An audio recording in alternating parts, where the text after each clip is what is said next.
ఏది అయినా ట్రై చెయ్యి ఆచి చికెన్ మసాలా. ఆచి చికెన్ మసాలా. మిత్ర దేశాలు శత్రు దేశాలు అనే తేడా లేకుండా సుంకాలతో ప్రపంచ దేశాలను వణికించిన అమెరికా అధ్యక్షుడు డొనాల్డ్ ట్రంప్ దూకుడుకు అగ్రరాజ్య సుప్రీంకోర్టు బ్రేక్ వేయడంలో ఓ భారతీయ లాయర్ కీలక పాత్ర పోషించారు. IEEPA చట్టాన్ని ఉపయోగించుకొని ట్రంప్ ఇష్టారీతిన సుంకాలు విధించడాన్ని లక్ష్యంగా చేసుకుని ఆయన వాదనలను వినిపించారు. మరోవైపు పిల్లల ఆటబొమ్మలను అమ్మే చిన్న కంపెనీ కూడా ట్రంప్నకు చుక్కలు చూపించింది. సుంకాల పిడుగుతో మనుగడే కోల్పోయే దశ నుంచి అది మళ్లీ ఊపిరి పోసుకుంది.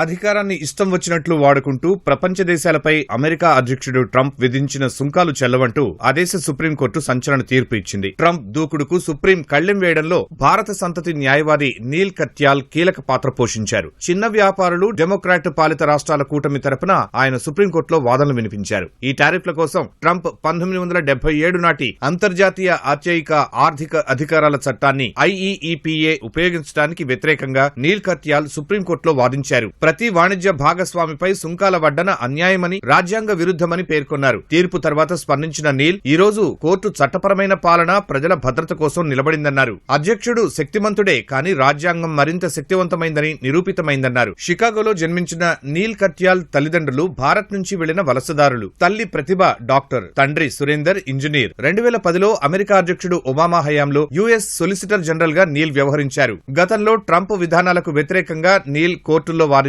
అమెరికా న్యాయ విభాగం నుంచి అత్యున్నత పౌర పురస్కారాన్ని అందుకున్నారు.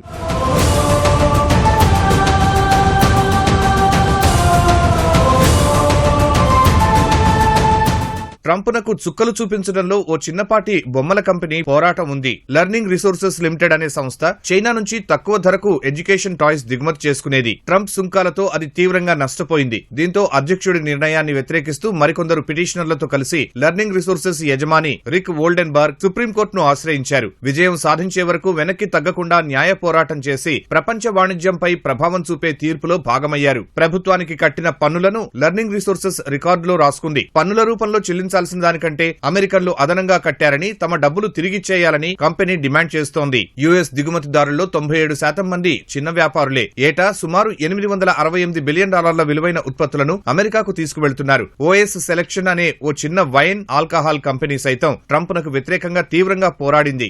1987 నుంచి పనిచేస్తున్న ఈ సంస్థ ఫ్రాన్స్, ఇటలీ వంటి దేశాల నుంచి వైన్లు, స్పిరిట్స్ తీసుకొచ్చి అమెరికాలో రెస్టారెంట్లు, రీటైలర్లకు అందిస్తుంది. ప్లాస్టిక్ పైపులు, ఎలక్ట్రానిక్ కిట్లు, ఫిషింగ్ సామగ్రి, సైకిల్ భాగాలను అమ్మే అనేక చిన్న కంపెనీలు ట్రంప్ ప్రభుత్వంపై పోరాటం చేశాయి. 12 డెమోక్రటిక్ పాలిత రాష్ట్రాలు ఈ కేసులో దావా వేశాయి. వీటి అటార్నీ జనరల్స్ ట్రంప్ విధానాలను రాజ్యాంగ విరుద్ధమని వాదించారు. టారిఫ్ల వల్ల ఆర్థికంగా నష్టపోయామని, వినియోగదారులపై భారం పెరిగిందని ఈ రాష్ట్రాలు వాదించాయి.